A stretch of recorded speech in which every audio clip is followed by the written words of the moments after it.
But the headmaster said to me, make a Negroni as a faker, because if you don't get this guy drunk, none of you will pass. Did it work?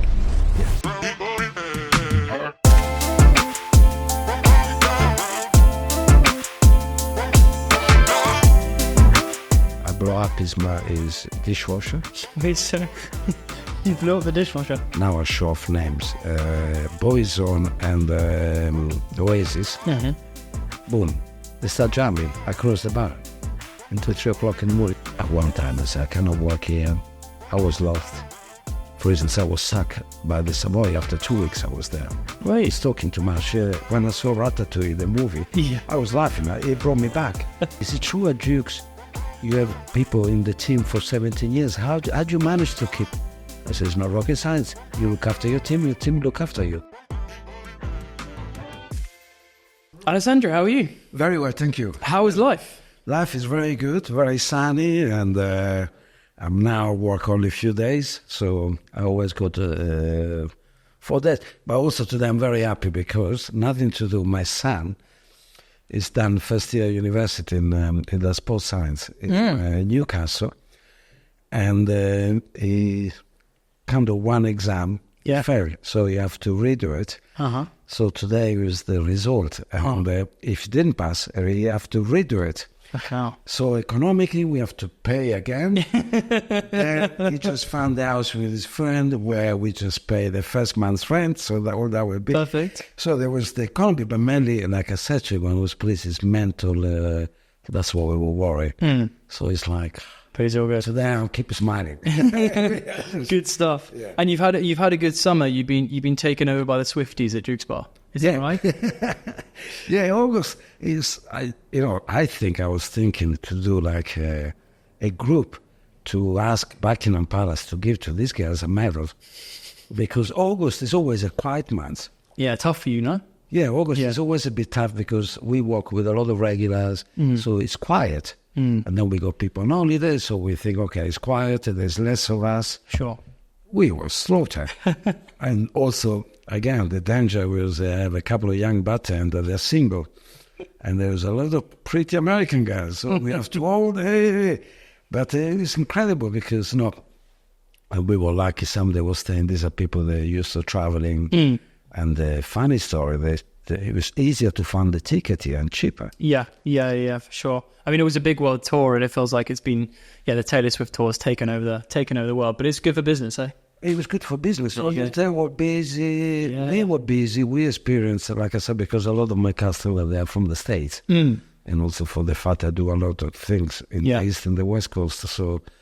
And it was great. Absolutely great. Amazing. And, well, good to hear. And I met a lot of Swifties. And then one evening, one misunderstood. Yeah. One table told them I had a connection, so I know how to get tickets. So suddenly I go, all these guys, and I go, oh, is he? I'm married. I don't have any connection with a ticket. No way. Plus, My type of music is intelligent hip-hop. Yeah, fair enough. A little bit different. Well, look, I'm excited about today. There's obviously a lot to talk about and find out about your amazing career and obviously what you're now doing with the Duke's Bar and some other things as well. But to take it back to the start, you obviously grew up in Italy and are from Italy. And your first memory of food and drink back home, what was that? But it will mainly be, it may sound a cliche, one from my mother because she was a nurse, but an amazing cook. Really, really amazing cook. But the other thing is a kitchen school. So I end up in kitchen school more or less by mistake. And in the kitchen school I did, it was like a hotel. So we lived like in the summer was a function hotel. In the winter we become a kitchen school. Right. So 1 week when we study, we were seen as a customer. The following week, you'll be working there. Right. So, and it was the thing I choose. You can either be chef, front reception, or waiter, which will be the restaurant and bar.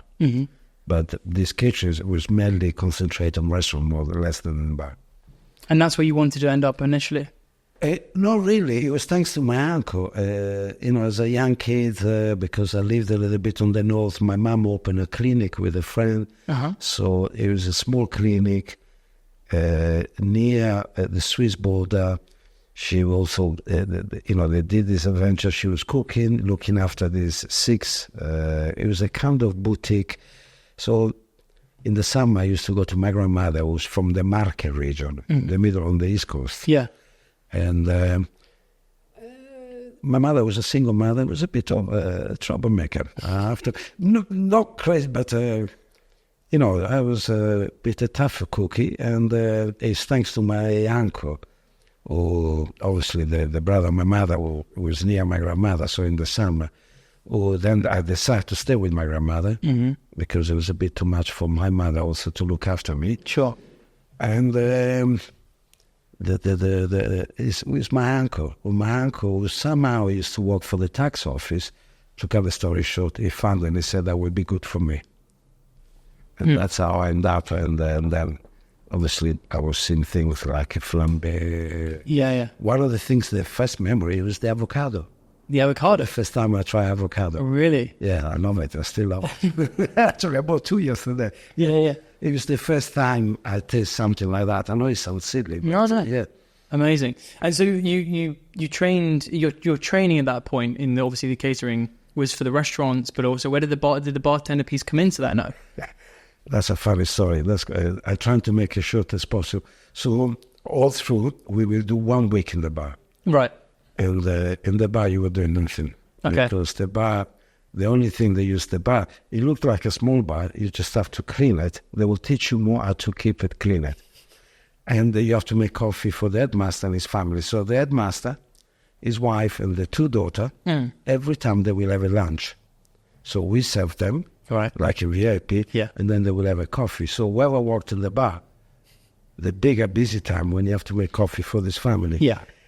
So how much you can clean, and this is why we're looking at it. I never spoke English when I was, because in hospitality in the old days, the main language was French.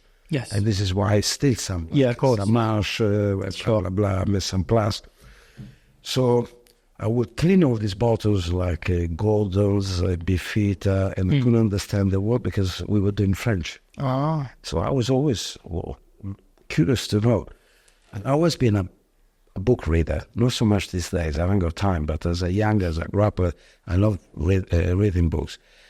So the headmaster found me behind the bar with a book, but my legs, they won't short in and out. So of course I got big bollocking. Yeah. And as a punishment, I was put there for over a month. Oh, really? Yeah, I was the only one who did that. And then obviously we have to learn about, my first cocktail was Negroni. My favorite. And the Americano. That was and then slowly we learned very basic, but they were I think it was Brandy Alexander. There wasn't something much about, or teach you about the spirits. It was mainly the service of how you serve, that's it. Yeah, the experience and how it goes across. And I remember the day of the exam, they asked me to make, was supposed to be Americano in the jug for the people judging us. But the headmaster said to me, make a Negroni as a faker, because if you don't get this guy drunk, none of you will pass. Did it work? Yeah. A good Negroni. So after a little while, you moved to London in 1975, around then? Yeah, so I finished in October. It will be 50 years. I landed up in 1975 in London. So I always had the bus to travel because, again, thanks to my mother. So sometimes she would put me in Milan, go to my grandmother, check on the train, see a proper family. Can you look after my son? He's a bit crazy, but can you, Were you a bit crazy? It was a bit of, like I said, in a nice way. It wasn't anything dramatic. No, not. And I had my own, thanks to my mother. Like, my mother, I was very lucky. I didn't have the typical Italian upbringing. What is the typical Italian upbringing? Mama brings you coffee in bed. Mama cook you. Mama makes sure you go. Or if you got a cough, my mama will kick my ass. Move, do things in your own. And she made me grow up quicker. Yeah, which was great. That's great. Absolutely. Yeah, no. Every time I think, thank you, Mama. I've been in situation, even through my life, where I went, thank you, Mama, where I managed to get out of the bad situation because, like I said, I was a bit more streetwise than at my age than friends had at my age. Yeah. But also I like travel. So I was used to travel on my own. For instance, at one time, when I was in secondary school, technical school, I would go to Rome by myself. Mm-hmm. And then I lived with my grandmother. It was cool. Yeah, it's fantastic. Well, instead of school, I was in Rome. And then come back until the headmaster sent a letter says, we don't see your grandson. You don't have to explain. Yeah, that kind of not. Yeah, But like I said, nothing. I wasn't doing anything. I was just Rome has always been my city, so I was used to. So it all started on the second year of my kitchen school. The Canadian tourist board came to bring people for the service. They were short of service, so they came to Europe. And they came to different kitchen schools. Likely they came to ours. Yeah. And at that time, I was reading a lot of books about different countries, like England, Russia, Canada. So the guy does the speech in Italian, blah, blah, blah, blah, we're looking for. And they said, would like to, I was the first one. But I was a bit too young to go to get a visa for Canada. I was too young. So that master said to me, why don't you go to England? Yeah. And my best friend from kitchen school, he was older than me. He was already here. So that's why I came. I came, but mainly to learn English, to travel, and to be a bartender. Because like I said, I couldn't even say hello. I used to say hello. I didn't have any word of English. And so my first address was in Oval, and I couldn't get a job. Really? But no, because I didn't speak the language and I was too young to be a bartender. How old were you? 17. 17. Until... What did you think of London when you walked in at 17? Because where you grew up, was it more rural, less city?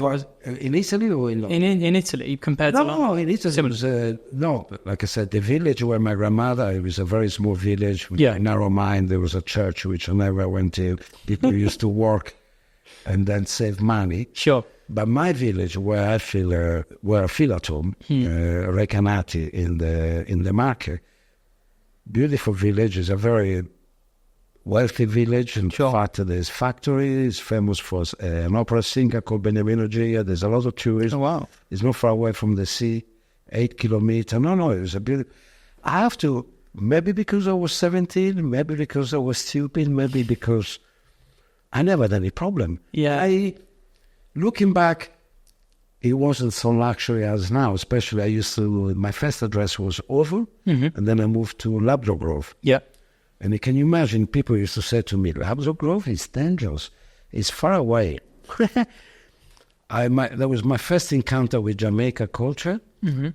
It looked like the war just finished. It was quite, especially in the area of Labrador Grove where I was, it was quite, where we live, it was quite. I used to sleep in the kitchen. I was the younger one because we could not afford. In the apartment, you were in the 2-bedroom, wow. 5 of us. 5 of you in 2-bedroom. Wow. And I sleep in the kitchen. So my kitchen was it. But I have a very good memory of Labrador Grove. I really have a very good memory. And that's probably why I ended up like hip hop, because I used to go to a record shop. Reggae was new music. Yeah. We never heard it. And yeah, of course. Yeah. Yeah. And that what brought me to the beat. But like I say, I never understood why people, they were shocked. But then I found things happen always for a reason. I went to work for this Italian company called Spaghetti House in Bond Street. Mm-hmm. But again, I was too young. First job was kitchen porter. Mm-hmm. And that was a good lesson. It was a horrible place. And kitchen porter is, in the hospitality, is the last person. Yeah. But we all together.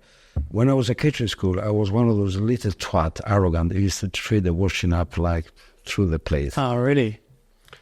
And I was very lucky I learned. Now it's my turn. Yeah. Now I get abuse. Yeah. And was it like that in that kitchen? Oh, it was horrible because it was just, if I look, it was probably the worst. I was just like going to a cave. Because from kitchen porter, I was promoted to washing up. Mm-hmm. And this one, I got the abuse. And also some of them, they were Italian. I'll get abuse from everybody. Mm-hmm. But then I was lucky. And again, thanks to my mother, always made me things. And my grandmother, they were always thinking, although at kitchen school, I was like them. Mm. And that made me woke up and realize in hospitality, it doesn't matter what job you do, you're exactly the same. Yes, when I was a kitchen porter, I was the last person.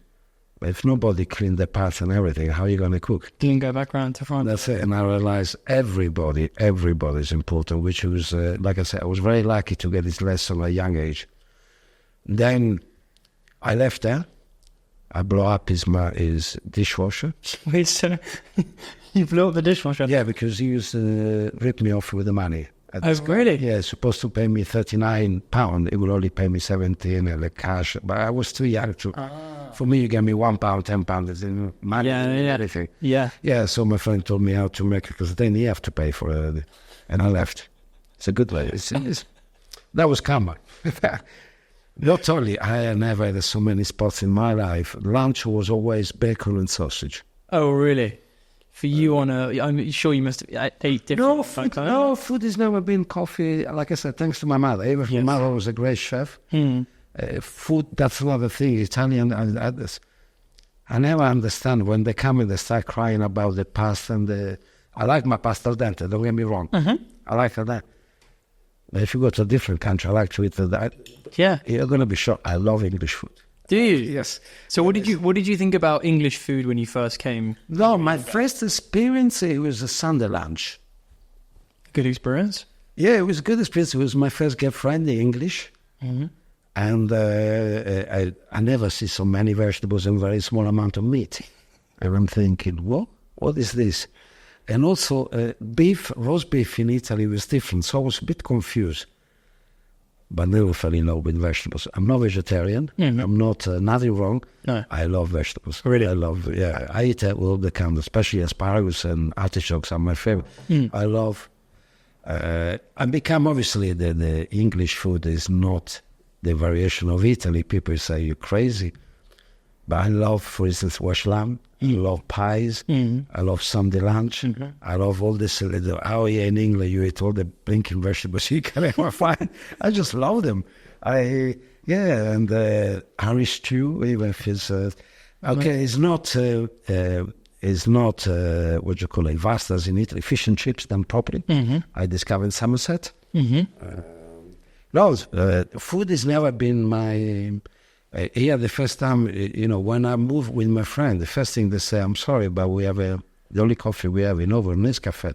My eyes, for me, it was a luxury brand.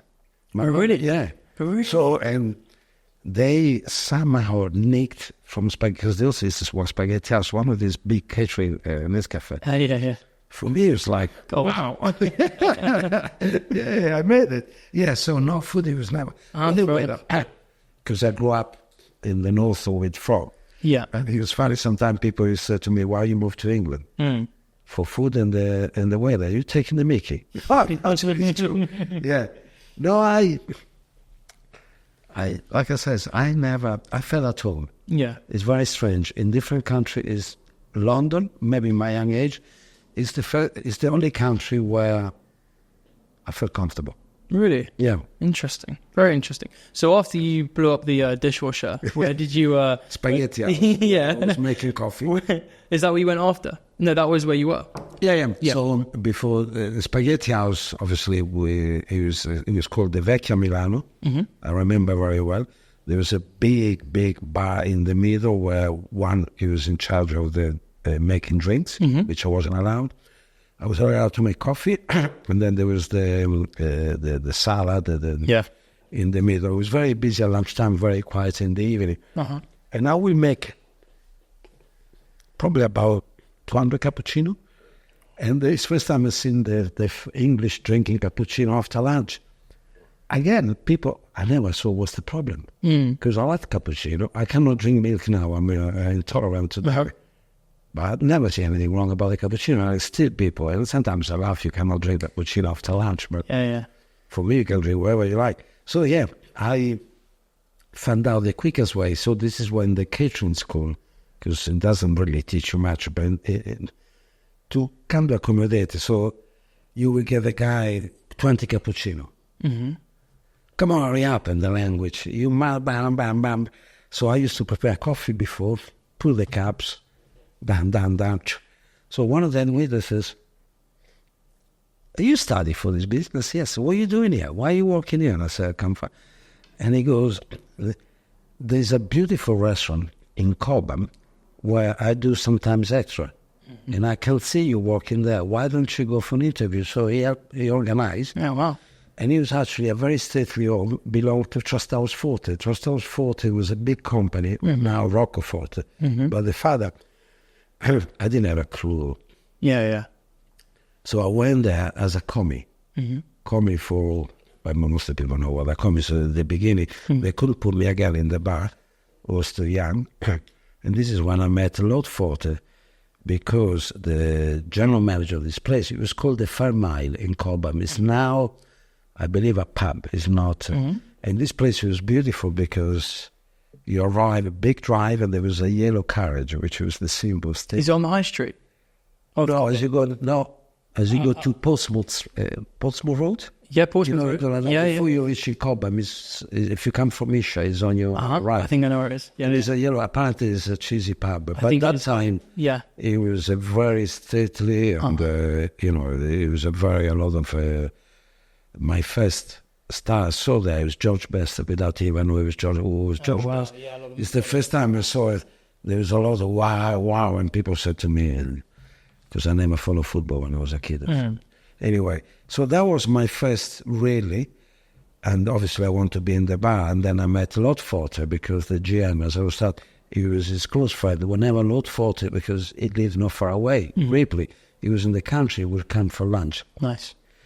And then I discover more and more. Now I'm older, and then I was kind of with the company you can move.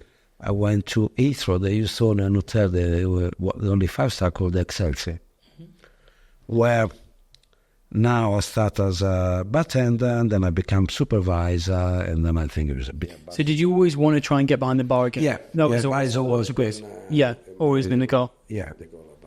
And so you were there as a bartender and moved up the ranks there? As a supervisor, yeah. And then one of my old bosses, and this 5-star was fantastic because it was like a family. I used to play tennis, with my food and beverage, or they will invite me go for dinner. It was really, and one of the big bosses, I become like his confidant. I don't know why, but like I said, it wasn't really, and he goes, but now I know what Trusthouse Forte, because when you work for this company, they tell you your advantage, where you can go.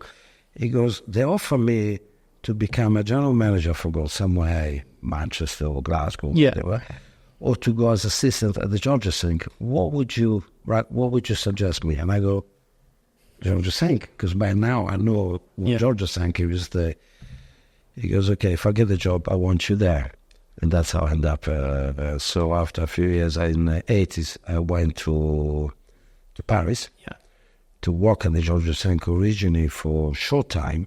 But for me, it was the real first time 5-star hotel. For those that, because not many people know it now necessarily, but it was a very prestigious hotel at that time. Well, even if it's now is owned it's owned privately, but it's run by the Four Seasons. It's still. But that time, because in that kind of level of old money, old school, like with the Bill of Savoy, the Georgia Senke was really, really tremendous. But like I said, especially with the old English, old money. And did you want to work in those top class establishments? Was that? No, I went by coincidence. It wasn't something I was aspire. And then also, as you grow up in and this is for people in hospitality, you do have to put on your CV, because it does open a lot of doors. Yeah. It's the same when I went back to Paris, and we'll come back later again, another top hotel. Yeah. It does open. And it's tough at the beginning, because like a military service, you have to start. So they couldn't put me in the bar. They actually created a job in the restaurant for me as a sommelier bartender. Yeah. So you couldn't be in the bar there, how come? Just because it was too many people? Or? No, we go back to the old, I don't know if you got time, we go back to the old school where you had the general manager, the assistant. The assistant was like a food and beverage. In those days, especially in France or in Italy, old school, the bar manager is the boss. Right. He talks directly to the assistant. I see. The bar manager didn't want me because he thought I was a spy. A spy? Yeah, because the reason why I got the job is because of the deputy GM.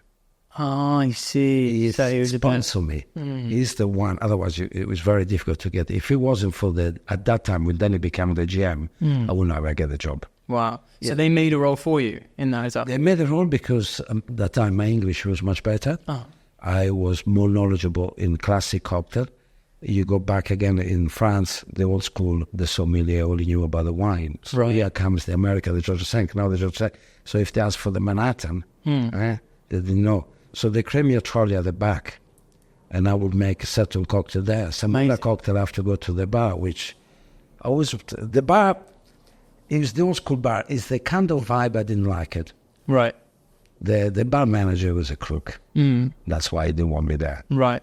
And what was that? What was the vibe? Just not very welcoming. You bet. When I went there to get cocktail, yes. Really? Well, not, yeah, because sometimes I have to get certain cocktail done in the blender from them. Sure. Yeah. But the kindness, I have it.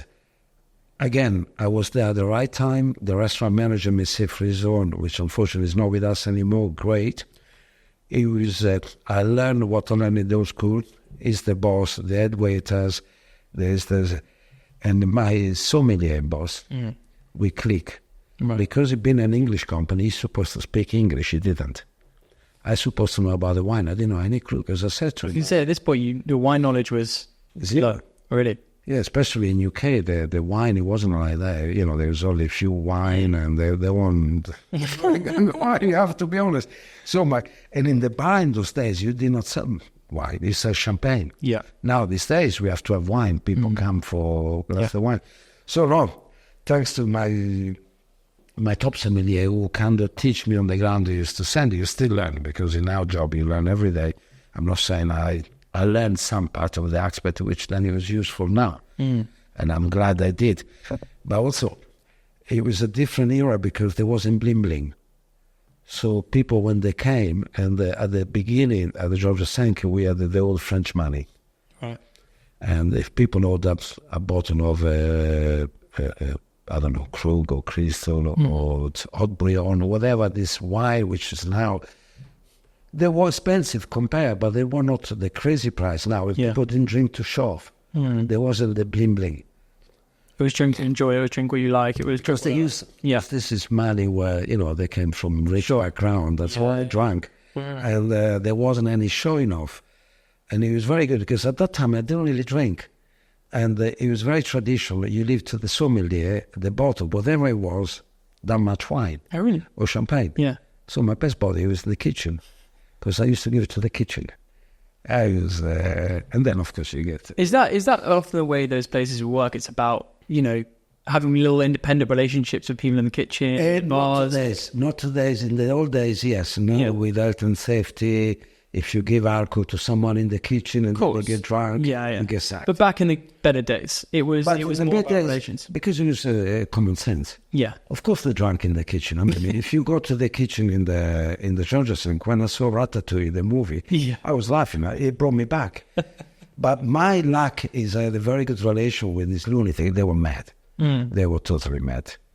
In a nice way, but he was like a regimental. In the restaurant, the same. But maybe because of my upbringing, I fit in. Right. What? An example, I was young, I used to play a lot of tennis, lousy tennis. I used to do, it was the time of Rambo, so I was a mini Rambo. I also wore the red thing, if I think, that was the 80s, you want to. So I remember one day you have to wear black socks. Right. I went there with tennis socks. I wouldn't have because you have to wash your whole thing. Yeah. Call in the office, bollock by the office, you have to buy a bottle of whiskey to give to the waiter because in those days, that was good. My boss and the restaurant manager and his favorite head waiter, when the service is finished, we are free. They would sit in the office talking, gossip and drinking. Whereas we were looking after, and it was good because they had a trolley with the cigars, the cognac, so that I was enjoying that. They thought, okay, we got this guy, he's keen. They were actually prepared. So my punishment, because I was wearing a white socks, I have to buy. Now, if you didn't, you were not forced. You'll finish. Really? Oh, yeah, if you want a day off or something, you will be not part of the gang. Yeah. So the fact that you pay, you understand you made a mistake, you make sure you never wear, but it was like a family. It was, I have to be honest, I had this great 6 years there. Yeah. Loved it.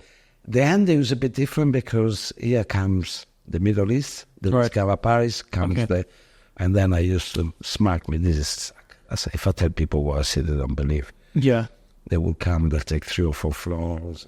Yeah, it's just a different vibe. So those 6 years, I guess, for you were big development years. You learning the craft, you finding your own style and pace and development. Is that right? Yeah, I learned more because, and then I left and came back. Yeah. I had a bit of a problem in London. London has always been my base. Okay. At that time, my girlfriend, there was some family issues and problems, so I came back for a few months and then went back. No, and then when I came back, again, it was changing. What I enjoyed at that time is the camaraderie between, and I understood how great in the position. Some of the ex-colleagues that became very good friends. One is still Italian, not because Italian is in Los Angeles. He's got his Michelin star restaurant. Wow. Very successful, and I knew he was going to. He came after me because at first I was the only Italian, then we were two. Nice. And we're still very good friends. We're still in touch. It was just the proper, done properly. That's what was good. There was a lot of wastage because that time money, there was no problem. Right. Hotel, they were very busy. The wages was very good. There wasn't the pressure you get now in any hotel in hospitality where they become a business. You have to make money because everything goes up. Yeah. In those days, relax. But then again, you go to the Georgia Sink as a customer, as soon as you get in, you pay the service charge on your room, you pay the service charge on the drink, you pay everything there was per service charge, which then it was accumulate and share according your point. Right. So there was never any, and because the rooms, they were all very busy, it was fantastic. It wasn't, and one thing I enjoyed, there wasn't these stupid things where if it's Roland Garros, they put the price up. The price, it was always the same. That's the price. And also the other thing that's better, I discovered there was which as a young boy, there was the playboy who came from rich family, and they would actually live in the hotel. Like you see in the movie. Yeah, the whole time. And They look for months and months, no? Oh, yeah. They will come sometimes. They were still, and they were, they're different, the way dressed, lighter, lunchtime, dark, the way they drank. And I used to look behind the scene and say, one day if I'll be rich, I want to do this. You cannot do it any longer. No, you But can't. for 2 weeks here in France, there was a law, which I discovered there. If you stay more than 29 days or 30 days, they have to now charge you half price for as long as you stay. Really? So they charge. Yeah, this is in the 80s. Ah, in the 80s you do that. France, yeah. Fine. And what was different for you between France, Paris and London? What was the different atmosphere at that time in the 80s? I prefer London. Paris in the 80s, so then I went back in the 90s. Paris in the 80s, much nicer, much cooler. With the people that Georgia Sank, one of our friends is Auntie used to have a quite well-known restaurant in the Leal, and it was full of artists. You go there at night time at 4 o'clock, you will find, I don't know, I just say a name, Alain Delon, which just passed away. You will find artists, you will find not just cinema artists, you will find theater, you will find transvestite, you will find the nightlife of... and then with the butcher come and bring the meat. Wow. Yeah, with around, and you eat in there, but there wasn't what I hate today, the paparazzi, the people just staring because everybody left alone. And then if you see at the time, ça va, you okay, how was your food? You exchange a few things, but I say there wasn't anything, we wouldn't go for a drink. No. It's just the fact they see you a few times. Yeah, and which is nice. It was good, but I have to admit, at the beginning, I had a racial abuse because in Paris, because hospitality, like in Italy, is very important. It's our career. When I was in England, mainly this job we do it as foreigner. English people see this job as your servant. We do it as a career. We do it as because we love hospitality. So at the beginning, I had a problem. But I always felt more at home in England. That's why I came back in England. Because after Paris, after that 6 year stint, you came back to... I came back to London. England, and then I got married, and then divorced. And then I want to open with my ex-wife a restaurant. And this is why in London. Suburb. Yeah, this is in the suburb. I worked in Ritz. Was this after you were divorced or when you were married? Married and then divorced. It was a good experience, but not enjoyable experience. I didn't like to live in the suburb. Yeah. And I didn't realize. I got married for the wrong reason. Yeah. Still friendly with the family, but I didn't like it. The what you call it? I realized I prefer working in the bar. Yeah. It was a good experience because then I was managing the restaurant for this guy. So I learned different aspects of managing the restaurant. Yes. But also I saw the bad side of Italian restaurant in the scene, which I did not like. I did not like all the kind of things that was going behind. I didn't think it was right. It wasn't for me. Yeah. Some people love it. I have friends that they prefer. I'm much more happy in the hotel. I like the hotel environment and in the bar. Yeah. I feel more at home than working or manage a bar in a restaurant. Yeah.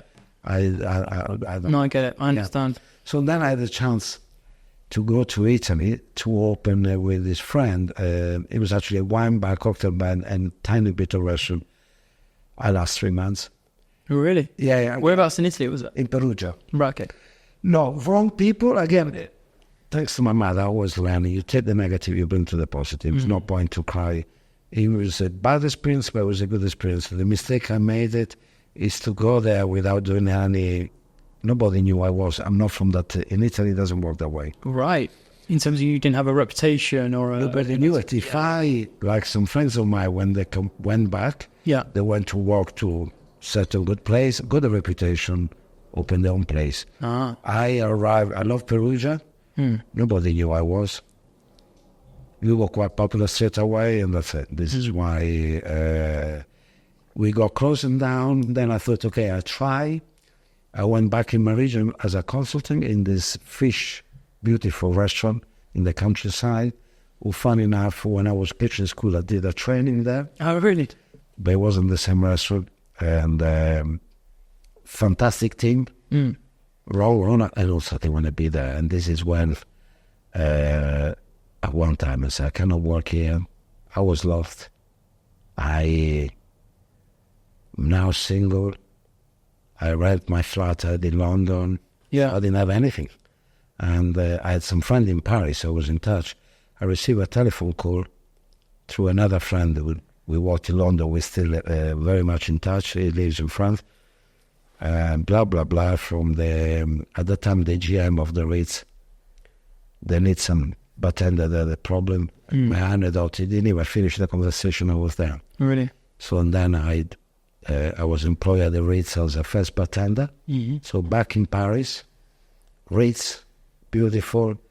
I thought also from my CV, now I can kind of put my way back, but now I realize this is what I miss in the hotel. This is what I want to work in the bar. I don't care to open a restaurant. I really enjoy work. Yeah. Because it's like a village. And I guess what you're saying, especially with what your mum showed you and told you about, is that you don't regret trying to open the restaurant and the wine bar. There's no regret there. It's a good experience to do that, and you've got it's a good experience. You would regret it if you didn't do it, if that makes sense. I think so. It's the same.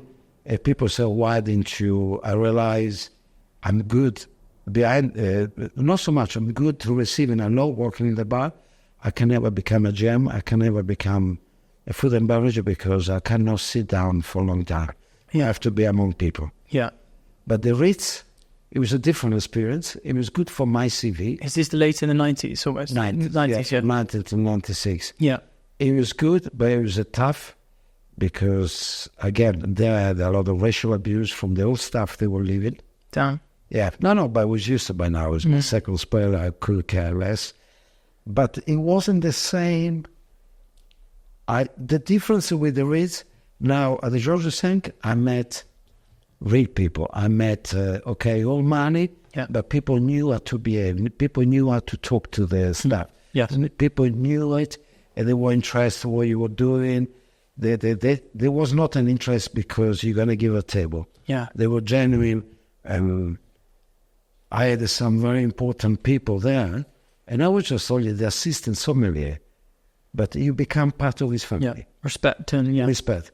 Now, it's a bling bling. It was very popular with the fashion board. So Mr. Versace is the fashion show. Mr. Valentino's there, the supermodels, the actor, you name. It's like a circus. Already. It was good. It was a good experience because, suddenly, I'm in this weird world, which I never knew it. Of course, I like fashion. Not so much the Versace thing, to be honest. I cannot say, I'm more like low key. I don't like the labels and nothing like that. Mr. Versace, I was very glad to meet him. Gianni Versace is not only long, a bit hardworking, wonderful man. I had a lot of, where Valentino wanted me to serve him. Wow. Which I had a lot of, and my bigger... And this is it. This is in the Ritz? At the Ritz. Wow. Because there is... People don't understand. The French mentality is tough to work with them. Especially the Parisian, who works in hospitality. They will only... Some of them, they never work anywhere else. Right. They work there from day one. Right. They were so arrogant. They were so... We only worked...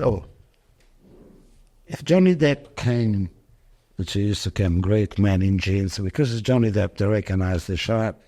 Here comes John McEnroe, but they don't know it's John McEnroe. He cannot come in jeans. And but for me, it's God, they come in on the side. Well, then, I don't want to say too many names, but Berlusconi, I don't talk about politics. He comes in, because we will arrive at 6 o'clock. So the way the bar Vendôme, not the bar Miguel, the bar Vendôme, which is the biggest bar with the because there's multiple bars in there. Two at the moment. So there's the bar Miguel, which it was closed when I joined. It was very famous around the world. The bar Vendôme less. But the bar Vendôme, they will do light snacks at lunchtime. Afternoon tea like at the Ritz, the proper tea, whatever. We will come with a pianist and it becomes a piano bar at 6 o'clock. So you were not allowed to put tablecloth. We will serve some light snack, but if you ask for tea and coffee, will be just on the table. Here comes Berlusconi. It's 5 minutes past 6. It doesn't matter if it's Berlusconi. It's 5 minutes past 6. He comes with his entourage and he wants afternoon tea. And I start bollocking by my ex-colleagues. I look at them and just said, this is the guy who bought Papin. Because you have to... Papin was a French football player. To make them show up, it's 5 minutes past 6. I put the tablecloth. This is about... The way the mentality about hospitality is different than my mentality. Me, I don't look at the clock. It's just... Not because it's Berlusconi. It could have been a Joe Block. It's past.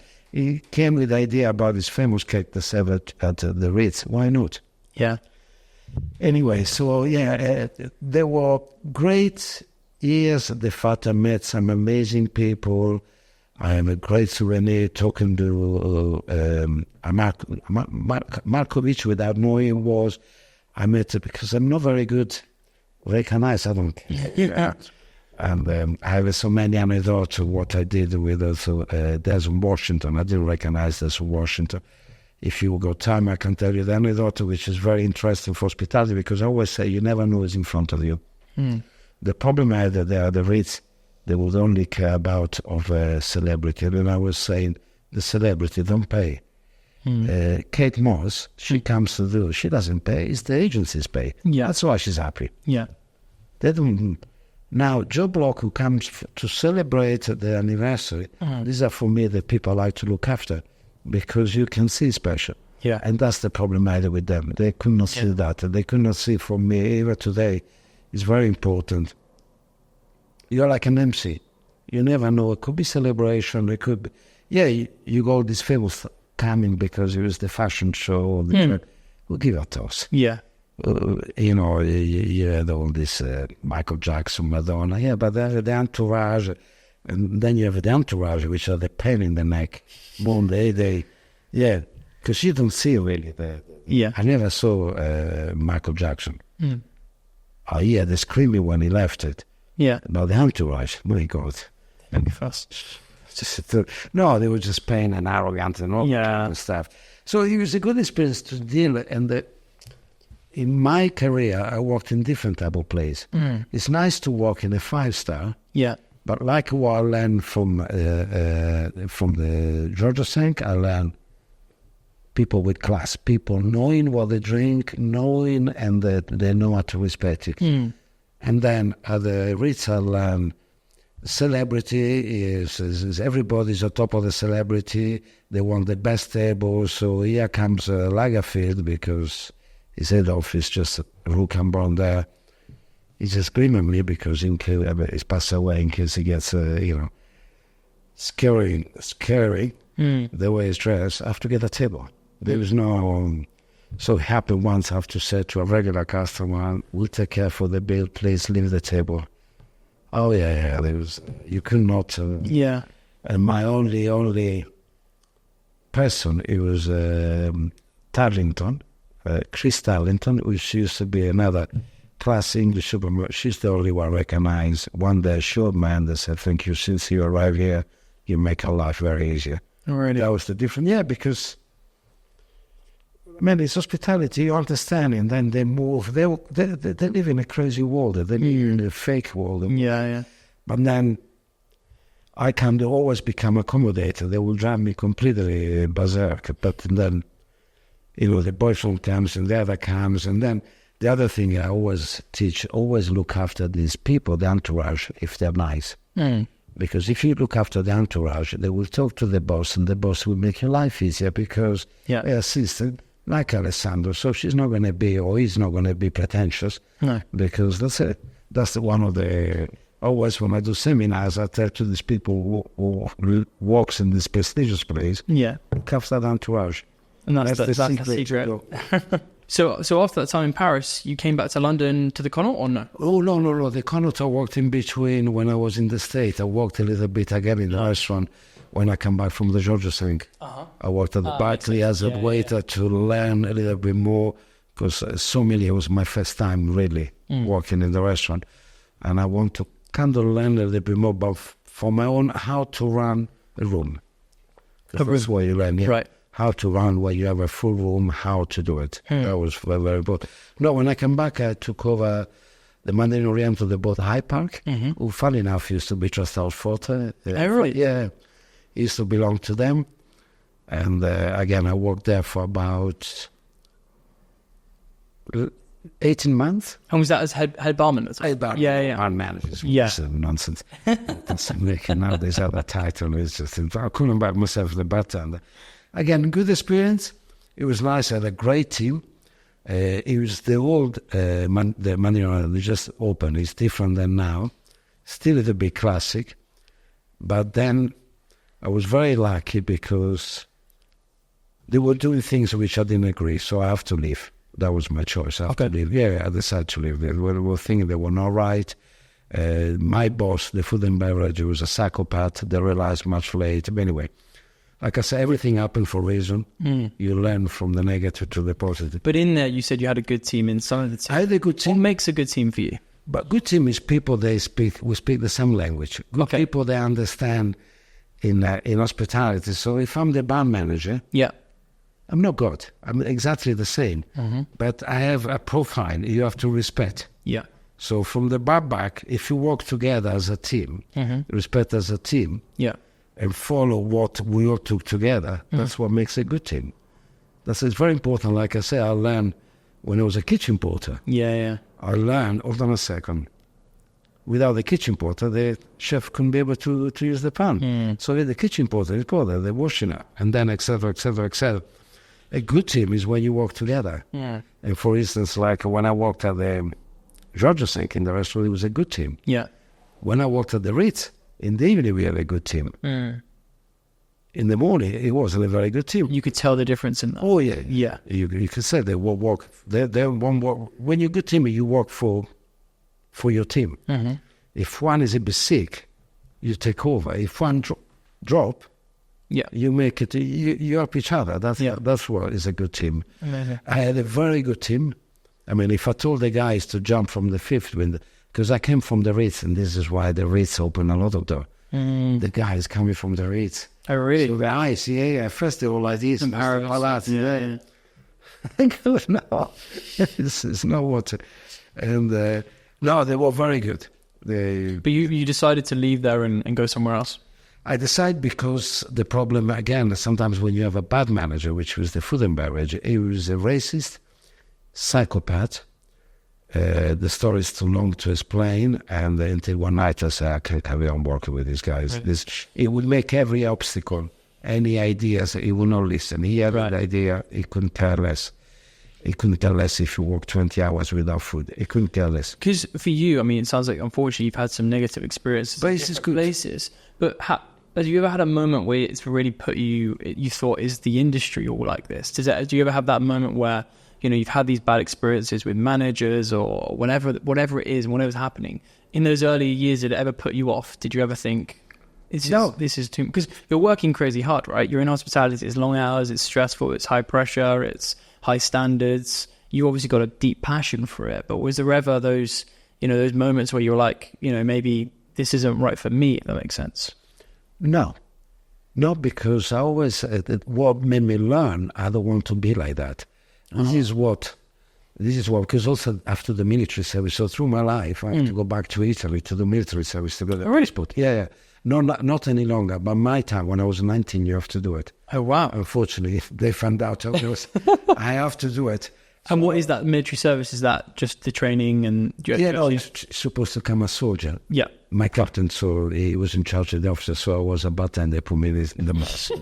But that's, I don't want to get bored with it. No, it's fine. Yeah, there's a story for another day there. Yes, I have so many stories. But it was a good experience. The military, no, because, again, thanks to my grandmother, you take from the bad and you bring to the positive. Yeah, there was some bad moment. Like I said, for probably my first job in London officially, that was the worst, a bad moment. But then I've been in a situation where I've been in a bad moment. But then that's the beauty. You have the choice to leave. Yeah. You know, like in this case, at the Mandarin Oriental, everything was perfect. It was just the food and beverage at that time, which then they realized, this guy, because he was brought by Mandarin, because they were going to do the job, so they didn't realize this guy, he was a total nutcase. And this is where also is important, a good team. I want to defend my team. He would ask me to do things which will go against my team. No, that's important because they're professional. They're giving their soul to this job. And I can see they're really professional. Like I said, they would jump from the window if I told them. They were no drinking, no drugs. They would do long hours. And this guy would always put some obstacle. How did you gain such respect from your team? How did you said your team, you know, backed you and supported you 100%. Why do you think that was? Was it because you always looked out for them? Yeah. Because you support, you know, in one of the bar show I was doing in Norway a couple of years ago, one of the journalists asked me, is it true at Duke's you have people in the team for 17 years? How do you manage to keep? I said, it's not rocket science. You look after your team look after you. And this is what, again, they mistake some people, because during their career, they were badly treated or lower pay, because in the old days, in some place, the boss will take most of the money, will share the tips, and all that kind of nonsense. Where the Georgia Sanka, so the fare, yes, the restaurant manager will take more, but because he made more. He was very, very fair. He was absolutely fair, and he trusts me. He would send me sometimes to do some VIP in those days, because I spoke English, to the house, which is another spirit. Sure. And he trusts me. Whatever tips they give me, it goes in the box, because I was confident, and I know he's got a lot of responsibility. That's the way it worked at that time. Yeah. Where in some other place, they rip you off completely. So you learn, I don't want to be like that. So that's, like I said, it's a learning. You learn from where one day as you go up, all the bad experience, you kick away from your personality, you put a good experience. You know, and that's the mistake sometimes people do, and they see it. And I see today, even today's world, where they start and then they become manager, and they treat the staff really badly. They don't, and this is why every week they lose someone. No, it's very important if you work as a team. That's it. And the bad experience has never put me off. It's put me off a restaurant. Right. To work in a restaurant. I prefer, like I said, bar, I prefer to work in an hotel.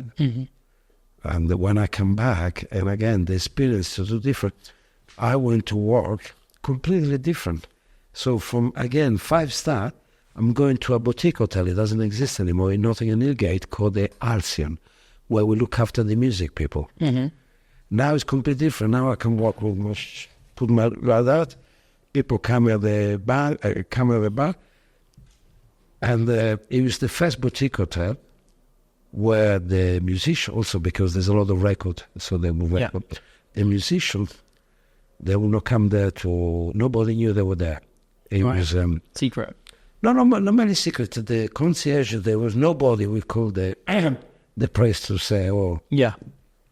And if you went to the courtyard, we were allowed to smoke in the courtyard legally. The amount of ganja smell came out from the window. You go back completely stoned. We let them out. There was... So suddenly I got... now they're all talking. Leah Gallagher in front of me with Oasis. And then I got... Which, to be honest, it's not my cup of tea. It's another time. I got Boyzone. And then I got the guys, the manager, with just Stone Roses. You have, especially in the 90s, you have all these lunatics, well-known, and it's like your mate there. Yeah. There they were your mate. Yeah. No problem. And the GM there, amazing guy, Mr. Walter, I still remember the name. I don't know what happened to him. He says, this is your department. It's yours. You do whatever. So I had the freedom. So here comes, now I show off names, Boyzone and Oasis. Boom. They start jamming. I close the bar until 3 o'clock in the morning. So I could close the bar 11 o'clock. So you Oasis and Boyzone are having a great evening. No, they're having a great evening. No. They're having a great evening. And I let them do whatever they're doing. Yeah. Taking any chemicals, whatever those guys are doing. And no, I have to be on about my drink, but the freedom to say to them, all right, guys, can you all bugger off? Yeah. Because they'll start playing music and we'll never get the chance to listen to this lot. That must be amazing. Yeah, but most amazing, it teach me again to deal, again, what's so-called celebrity, but in a different way, where there wasn't anything, or you have to hear. They just come along, they wait, we serve at the bar, Let's say it was a completely different vibe. And it was, I quite enjoyed the fact, not because of the musician, there was also people behind the scene. The fact I had a great manager, great team, until unfortunately the GM decided to leave. And the other thing in the Alcian was very popular was the restaurant. They had the restaurant. In a way, like you were in some place in Italy, great restaurant manager. And you go to the restaurant lunchtime, you see Mick Jagger eating with a guy from, I can't remember the name, or you see the guy who owned Virgin, Richard Branson. You see these people from that neighborhood, rich, but nobody knew it. And they're all eating there, nobody's asking, taking picture, nobody. The restaurant was the jewel of this hotel. Yeah, they had this own entrance, but nobody knew it. Yeah. And like I said, sometimes I used to pop my head and you see this guy eating there, nobody. Chef, amazing. I forgot the name. Amazing. Never shout. I mean, it was the food of a Michelin star. And even some food critic will go there, but not to nobody. They will never put it. They will never put it in the. It was the only. And how long were you there for? Again, 18. No, a year and a half, because then he decided to go to the GM. Okay.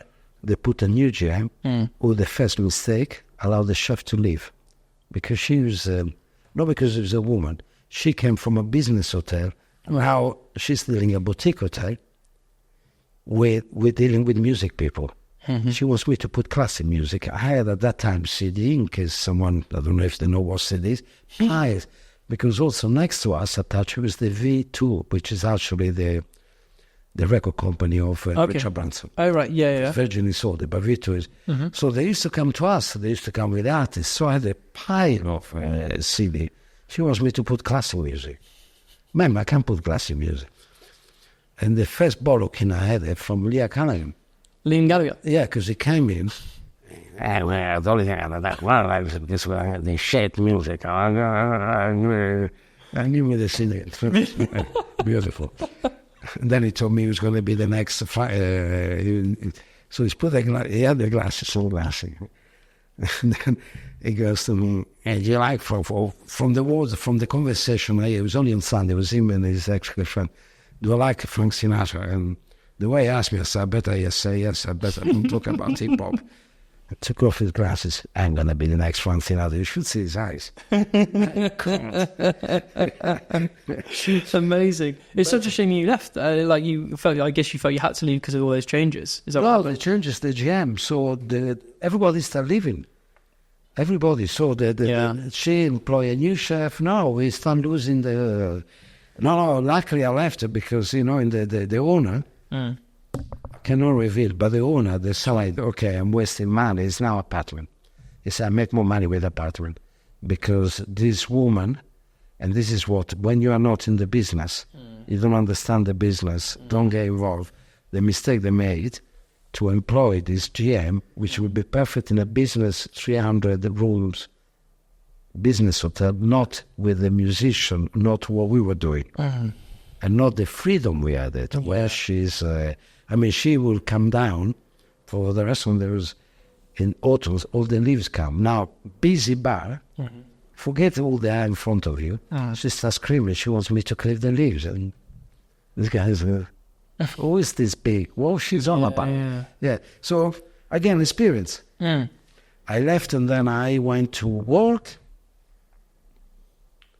A smaller hotel, another boutique hotel called the Milestone, in South Kensington, belonged to the Red Carnation, beautiful proprietor, but it was too boring for me. It was a place I thought, I would only come here if I want to retire, I want an easy job. It was just too easy there was no motivation. Yeah. Also like to. And then I went to Duke's first time in 2000 for 6 months. Again, was it the same then how it is today? No, slightly different. Right. Very different. No. It was different. Again, the bar manager there, Gilberto, great man. I learned a lot. It wasn't for me that time. All right. And what was for me, which was another light in my career, is when I was asked to go to the Great Eastern, which is now called Andaz. The Great Eastern, Victorian, all partly by Sir Terence Conran. And I don't know if you've ever been. No. They were the pioneer what's happening in Shoreditch. So here you have a Victorian hotel, which for many years went down, now rebuilt by the studio Sir Terence Conran with a really proper... there were bars I was running, it was called Aurora, in this beautiful room. But there were different bars, so I was doing training and also help the spirit buyer to buy the spirit, because she was more in wine and I was more in spirit. Yeah. By that bar called Aurora. Again, an amazing GM with his assistant. Same mentality, this is your department. If you make a mistake, I slap you once. If you do again, you're in trouble. But people are allowed to, he will allow you to make mistake. Freedom feels like it breathes so much. But it's because in some places, say for instance in the city, never walked in the city. Now I'm dealing with a city boy, which I see them in central London. They are different. For instance, an example, they come in, how can I help you? We are 20, you want to sit there. You think you can sit 20 there? No, you wait. What? You wait. And the manager, the GM will back me up. So I teach them they can respect. Yeah. There was once one guy who kept using their words. So I said, listen, I'm going to give you another bottle of wine. Listen, with them we have to do it. It was a muppet. We have a deal. I'll give you another bottle of wine if you stop using their F-word. They think, what, this guy with his accent tell me what to do. I'm city boy. Well, I said, how would you like? Look at all these people behind you. They're all like this because every 3 seconds you're using their F-word. Yeah. It's becoming boring. Either you stop or you better leave. So I want to talk to the manager. I'm the manager. No, you're too small. The big one, anyway. The big manager, the one who created the system, I explained. As I take him that day, you're lucky the big boss is here, so she'll only listen to your complaint. I'm just walking away, and she goes, Alessandro, no, it's about you. You sit down with us. First time. So the guy started talking, just said, stop. And you are pissed. You bother other people. You bugger off, pay the bill. My barman is low piece. End of the story. Wow. I shook hands and said, this has never happened to me. For me. Yeah, that's amazing. It's more rare in hospitality where, because of this stupid, what's it called, TripAdvisor? Yeah, Trustpilot and TripAdvisor. Especially TripAdvisor, people lie. And I've been in a situation where, no, there is TripAdvisor fake comment is more important than me telling the truth. And it's always like, the customer's always right. Yeah, people have seen the TV show, and especially in London where the prices are expensive, so they think because they're paying that price they can do what they want type thing. It's not the environment you want. So you were at Duke's Bar for a period of time, went away for 7 years to the Great Eastern, where the great. Wow. And the Great Eastern was 7 years. 7 years. Wow. It was my first ever long, and the reason why I left it because then Sir Terence, part was owned by Sir Terence, and part was owned by a company. They were based in America called Wyndham. I forgot the proper name anyway. And they sold it to the Blackstone. Blackstone, they couldn't care less because they just want money. They sold it to Hyatt. And now I'm working for a few months with people they haven't got a clue. Yeah. They just came. And again, I'm someone, if I have to say something, I say I don't care. Some people there, they was curious. The food, I would talk to the food and beverage. What you're doing is wrong. Everything is wrong. Everything. And I try to see if I could work with a big company at the side I can work. Luckily, what used to be my boss there, then Duke's was managed by Campbell Gray, not any longer. Campbell Gray was a small company there at Antigua, one Aldwych. I know Gordon, it's family friend. Yeah. He's an amazing. Yeah, he's great. Yeah, Scottish guy. Scottish class. What, he had one Aldwych and then all that kind of stuff. Yeah, unfortunately, it doesn't have it. So I'm seeing Duke's in a different. It's not the Dukes I've been 7 years before, which it didn't suit my mentality. Yeah. Now I saw Dukes, which suits me, my mentality. I see people, not only because also Gordon Ramsay. Campbell Gray was also my father-in-law friend, because my father-in-law used to be an hotelier as well. Amazing. And the class, what they were doing, the food and beverage, I used to walk with him. They realize, they understand my concept. They help me to do it. And then, unfortunately, because were you going there as head barman? Yeah. But you were going there to kind of take responsibility. Yeah, exactly. Yeah, because the previous before me, no, the mentor when I was there retired, so they had someone before me. So arrogant. Really? Yeah, the menu. You go there. I look at the menu. Seriously, we are in central London. We are now 2007. London is capital in New York of drink. What do you see? Key Royale. There's nothing about martini. Now, this place has got a lot of history. Winston Churchill used to go there when he was smaller. The guy who created James Bond used to go there. Yeah. Everybody knows. A lot of, why don't we take, but also the position. It's one of the oldest parts of London. I mean, I go to Berry Brothers, 300-something years in Oakenco. There's history. So that's what I did. Every day I went to different place, so. Because one thing, Campbell Gray was at the beginning, he was the first year, and then unfortunately, the owner decided to don't need to put a GM who make me lose all my hair, but I had freedom to people believe they saw what I did with the bar. First thing I took away the dress code. In the main Duke's bar, Duke's bar. It is all, Because what was the dress code before? Jacket and tie. Jacket and tie, You couldn't come with a trainer. Nothing. When I was there in 2000. 2000. So this is 2007, 2008. 2007, when I took over. Yes, and you got rid of the dress code there and then? Yeah, it's a smart casual. Because everywhere else around there must have been quite heavy on dress code. Yeah, but so why did you get rid of it? You see, you have to, especially London, move so quickly. One thing we didn't talk, how when I worked in London in the 80s, bar-wise, it was classic. Yeah.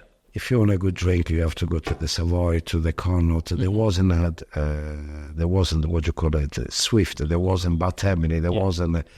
It was mainly hotel bar, run by the Italian, the proper Italian mafia. If you were not there, funny enough, my team were all Italian, but not because it's because the people I know anyway. Yeah. So I've been very lucky, not only me might develop in different places, but how cocktail change. When I came back from Paris, one of my, who opened my eyes, it was Dick Bransell, which is, first time I drank, I was still living in Paris, Atlantic Bar. So now it's the first, some friends told me then, I said, what is this place? Best service. The whiskey sour was better than we were doing at the Ritz in Paris. You really? Yeah, the service. Now I'm in a place, casual. They are casual. The service is immaculate.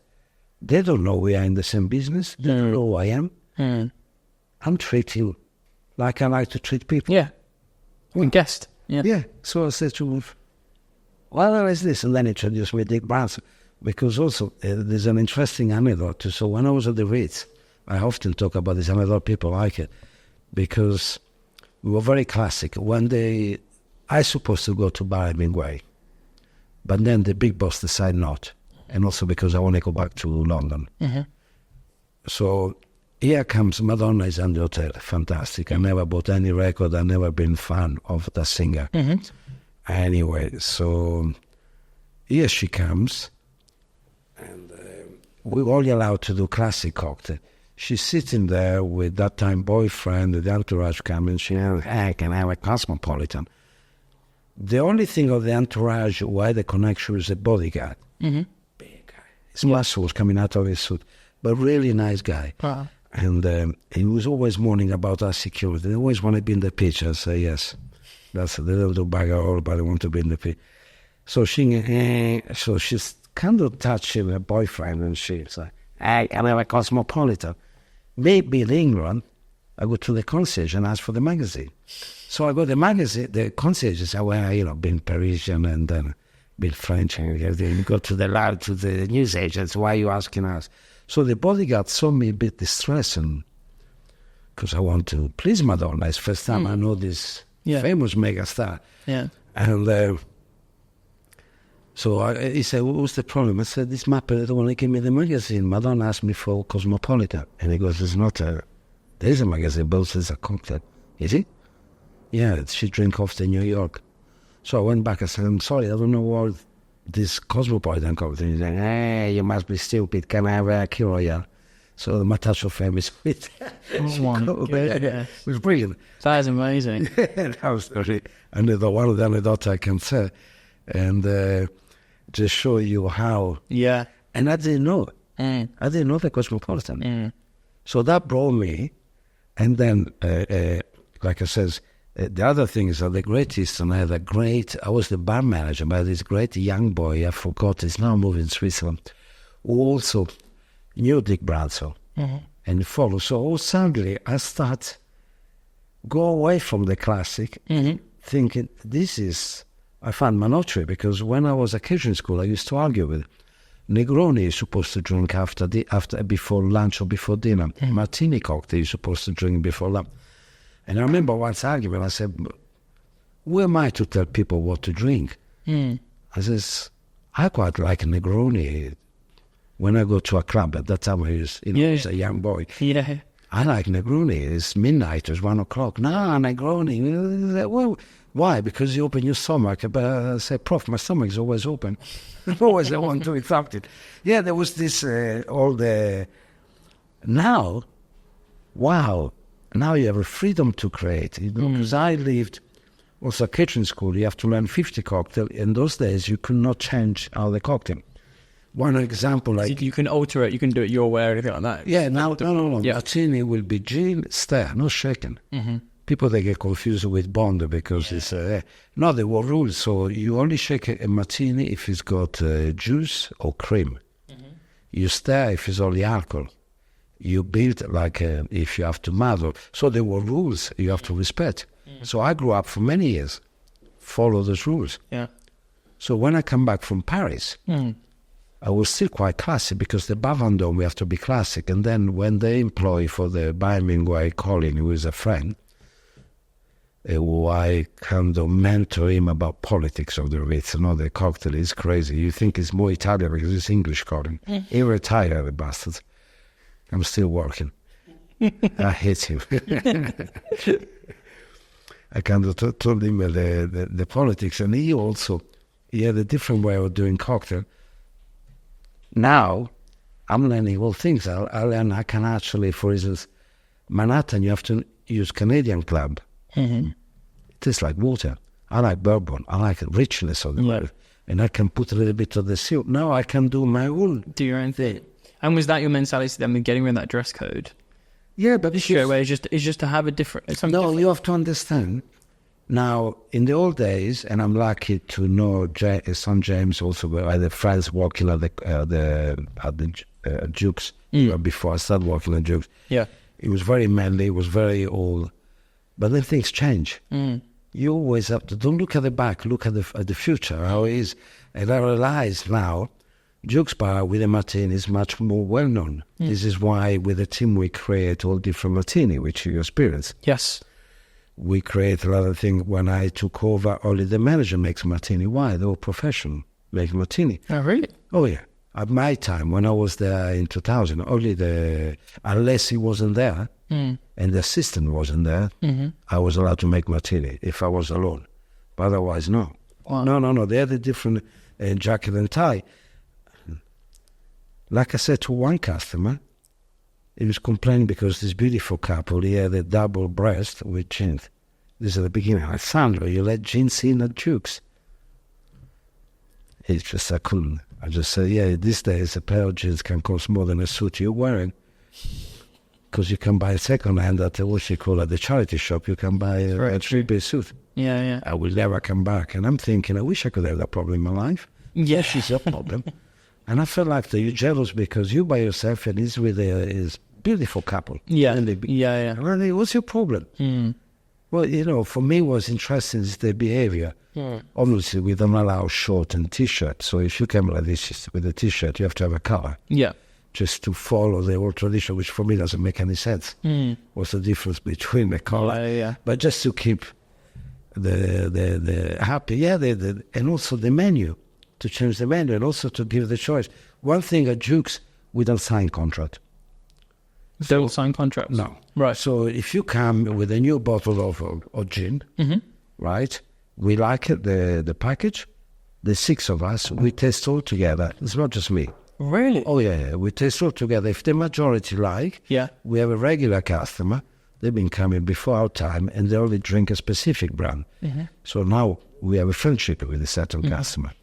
So we go, hey, what do you think this? We give them a martini. We don't tell them. Yeah. And the final straw is then. If they like it, that's how we bring the new product. Wow. We don't sign contract, no Diageo, no Pernod, no Martin, no. It's all teamwork and customer, and also choice, which wasn't there before. Right. So we put on the menu different brands, but we can have it. I put Plymouth. You want number 3, you can have number 3. You want Secret, we give. And especially when I have some people I can see they're not local, and they stay in the hotel for a few days, and they love a martini, I give a different one. Nice. I take you around the country in different, from Scotland, from Ireland, from the south. Amazing. That kind of connects this and work as well close with all the other people around you. And this is how I start with Berry Brothers. I went there to the shop and said... Yeah, because you've done, obviously they're super nearby, but your relationship with Berry Brothers, what's that been like? Oh, it's great. I've been doing it for years. Like next week, I'm actually in Rotterdam to judge the final of the international number 3. It's my 3rd year in a row. Just for those who don't know what that is, tell me what that is. What you're judging, the number 3. Oh, the number 3, the competition. So the number 3 now is becoming more popular all over the world. When they started, and I was judging, there was only country like England, Spain, and Germany. Now there's Italy. There's a different part of America has become bigger. So they are the finalists. They won from their own country. And then now on next Monday, it's last 2 days, we're judging. I believe there will be about 12 of them. And then the following day there will be 3, and then we judged the finalists. And that's the best martini. With number 3. They have to make their own creation on the martini, or different variation of the martini, or also a longer drink, but something to use number 3 gin. Amazing. Obviously, that's the... Yeah, I judge quite a few competition now. I do. And the same, I remember the second day I knocked, I introduced myself, I said there's nothing that Dukes belong to them. Number 3 did not exist. Yes. But then I was very lucky because I started doing things for them. I was part of the panel who chose that particular recipe. Wow. Yeah, not to make it. People confuse me. I make drink. Yeah. I don't make it. Yeah, because also I collaborated with Sacred Distillery, where I helped them to create the first English ever vermouth for the Vespa. So I took the idea with the team is to, like I said, now I realize London is a very important in the world about it. There are some amazing cocktail bars. They are not have to be run by Italian. You take Eric Lawrence, he's not Italian. There are some crazy Alex Catena is not Italian, very successful, and that makes me very happy. Yeah, because when I started, it wasn't like that. And there are some amazing bars all over. The people. Some people say it's actually better, and I see also how the brand start investing a lot in different bar. The only thing I don't like is when you go to a bar. You open and you know exactly who's to be sponsored. You don't have a choice of product. Yeah. You believe there should be a lot of choice to go from. Yeah. For the customer point of view. There's no point, some of the brand, and it's only where you put the contract. Yeah. And this is one of the things I didn't want to do at the Great Eastern at the end. Here comes the massive brand, and say, no, that's my menu. I create this cocktail. And they go, no, you have to put 75%. No, I don't want to do it. You do it. I don't want to do it. And again, this is a bar. This is a bar where for the first time, I won as the best bar in UK with Class Magazine in 2005. Never happened that before. And I won as a bar manager, but I don't like the silver. I like when it's, because like I said, it's a teamwork. And it never happened before. And he still didn't. I says, no, I don't want to, because and then this big company, they say, oh, this guy is successful, we want to put, no. I totally disagree with that. I don't think it's fair. No. And it's not fair also for the small. Because now you have a small, great bar all over. You can go to Leeds, you can go to Glasgow, you can go Brixton. Yeah, outside London. Yeah, the whole lot. Yeah, for sure. It's not any longer. So London has become very, very important. Yeah. So you have to go with what's going on. You have to all the time prepare to go further and further. Cocktails change. The way people want the cocktail has changed. The example, for instance, espresso martini. At the beginning, we were not doing it. And then we are pandemic. And I'm doing it for another video on my Instagram so people can do it. Yeah. The same cocktail. Because I don't like when people say secret and...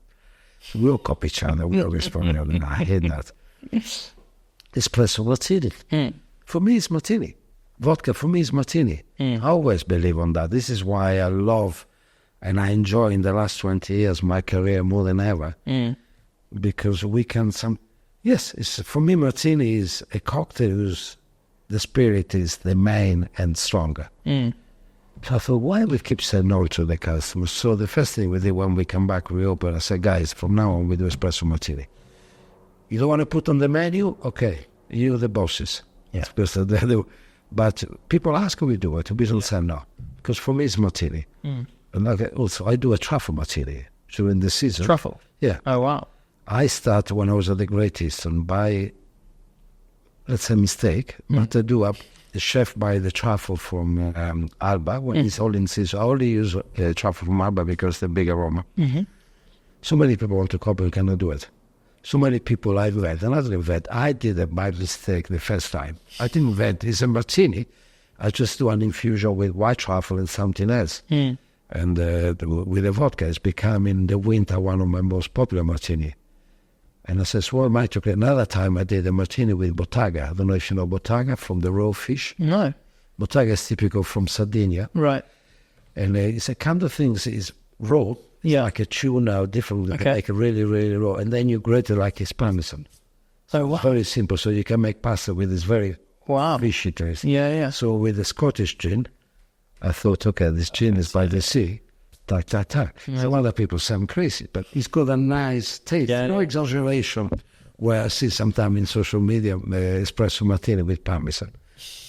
That is to try to get more follower, more like. I'm not interested in that.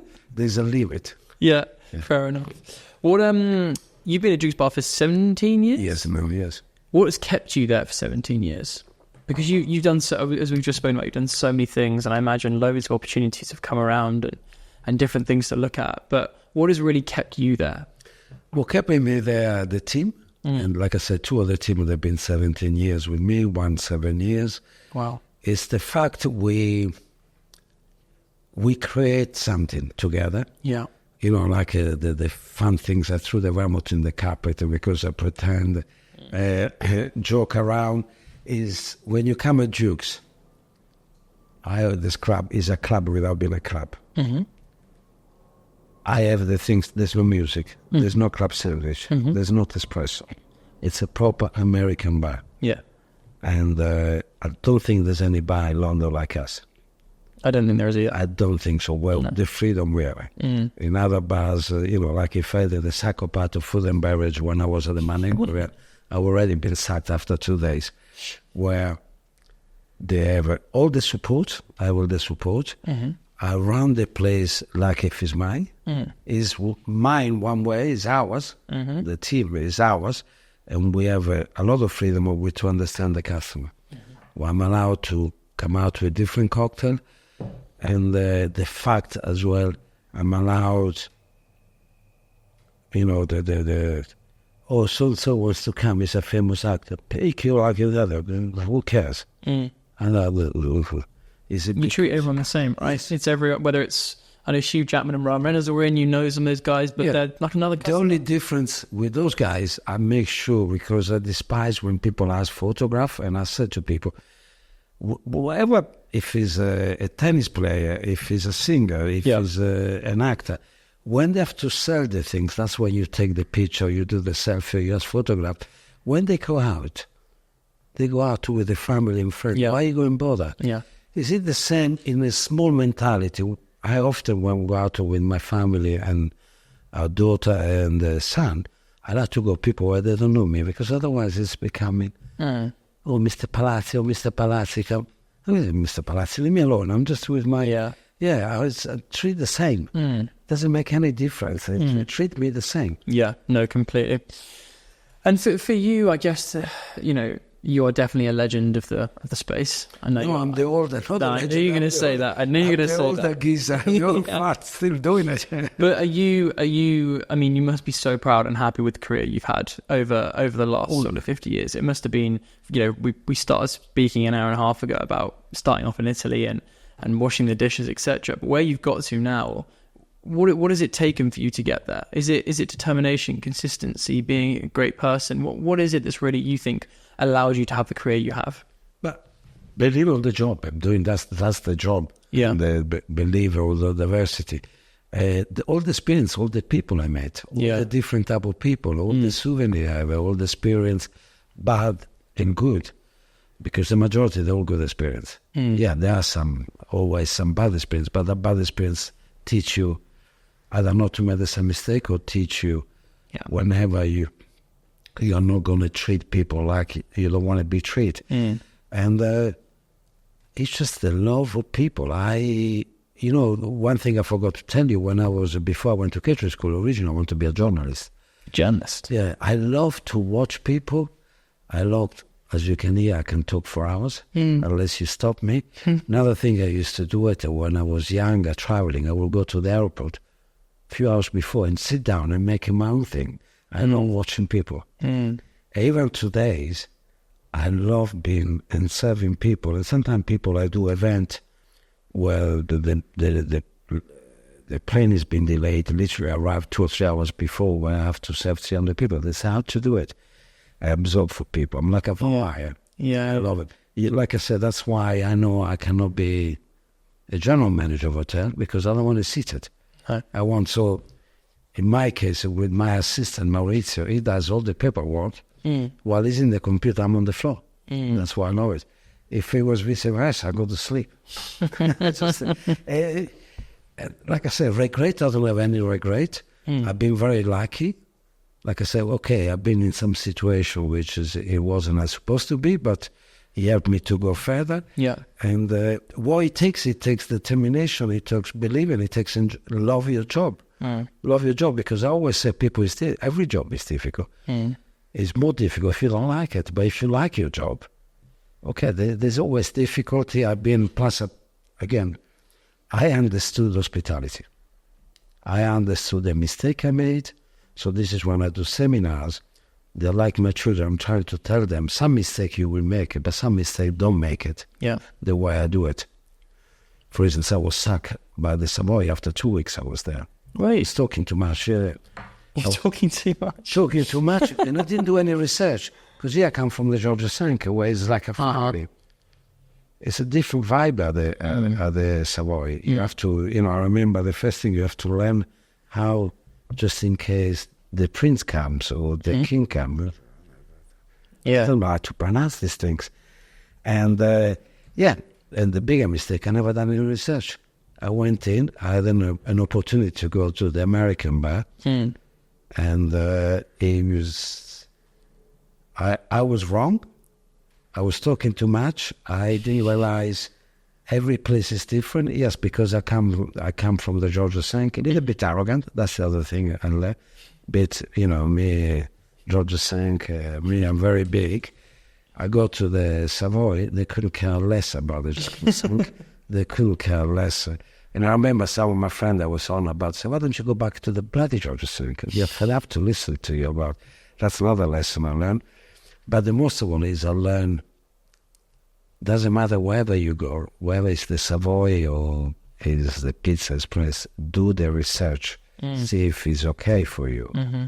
Make sure it blends with what you want. Because for me at that time the Savoy wasn't right for me. It wasn't right. It was not right for the Savoy. Savoy wasn't right for me. And everything happens for a reason, like you said. Yeah, but also I didn't do any research. I didn't leave a look. And what saved me at Duke's is the fact I spent 6 months.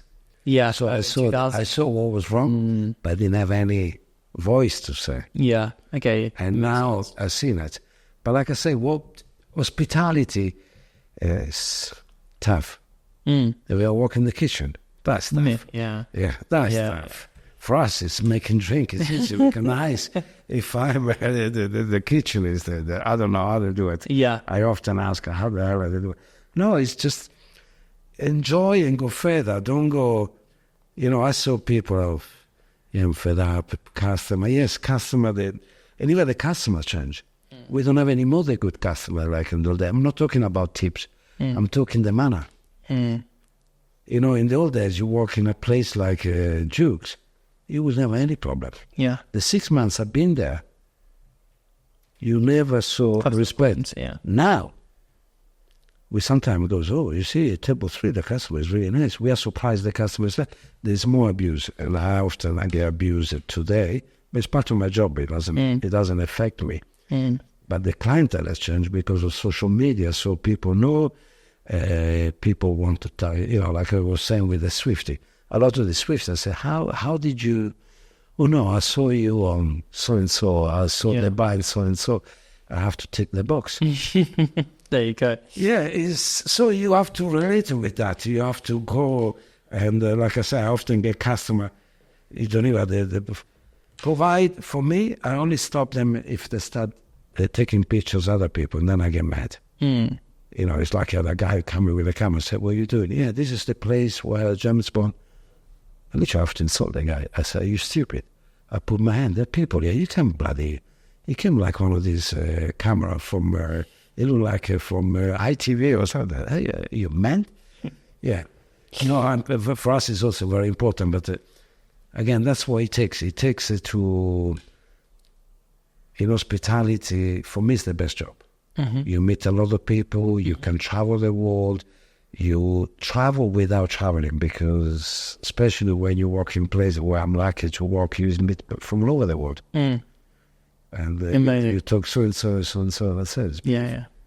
So what's coming up at Duke's Bar in the future? obviously we're going towards Christmas and that time of year. I imagine you guys have got some fun things planned. But the plan is always to do some. Now we're planning with a new menu, adding some new different type of martini. More for me, I'm now working only 3 days a week. I do more traveling. Amazing. Like I said, apart the judging the competition, then I'm doing one of my customers, big wedding in India. Wow. And then I do takeover in Hong Kong.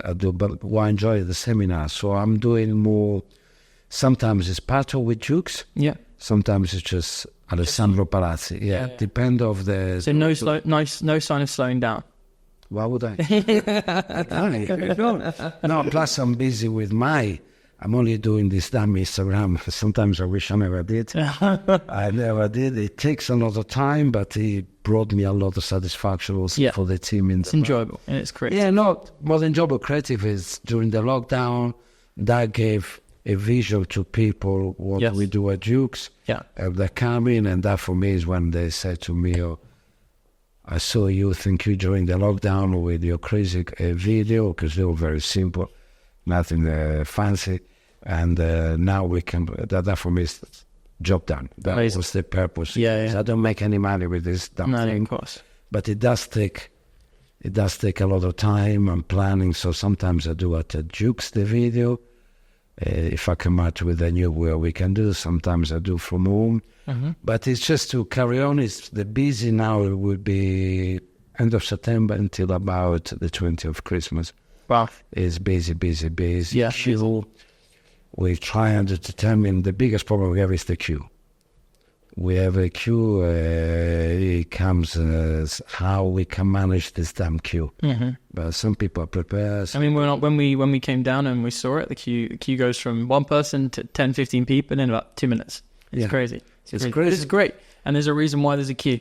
No, but also that is because I don't want people to rush. We only rush people at the beginning because we have to take booking for guesting those. Yeah, sure. So we have to, usually the booking for guesting house is between 5 8 o'clock. So when we open at 3 o'clock, we have to say to people, okay, 6 of you, no problem. But by 4:30, 5 o'clock, you have to give me the table back. Once we sat all the booking from guesting house, if you drink one martini, you stay for 2 hours. We want people to stay as longer. Yeah, nice. We don't want people to rush. And get out the door, yeah. Number one is not a drink to rush. It's very dangerous if you rush. Number two is the vibe we created with the team. Like I say, it's a club without being a club. Yeah. People, and my things that I got, people I got them married. I'm introduced, they're married now. Really? Some people are divorcing.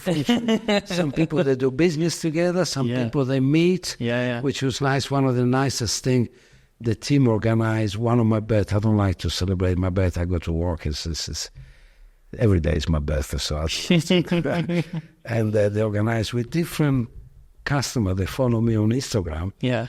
They never met. They did a surprise. Yeah. Oh, that's so nice. They saw, Yeah. It was quite, That's also to see all different, they decide to spend in the family to come and celebrate. Fantastic. Fantastic. Amazing, Alessandro. We could sit here and talk all night and all day, but thank you so much. It's been amazing to hear your journey and your story, and congratulations on such a long time at Duke's, but also your career. Oh, it's still going. Yeah, it's still going strong. But thank you so much for your time. Thank you. I think I've learned so much about you and the career in the space as well, but I really appreciate you coming down. And thank you for allowing me to speak. Pleasure. See you soon. Sorry if I spoke too much. Not at all. Not at all. Thank you. Thank you.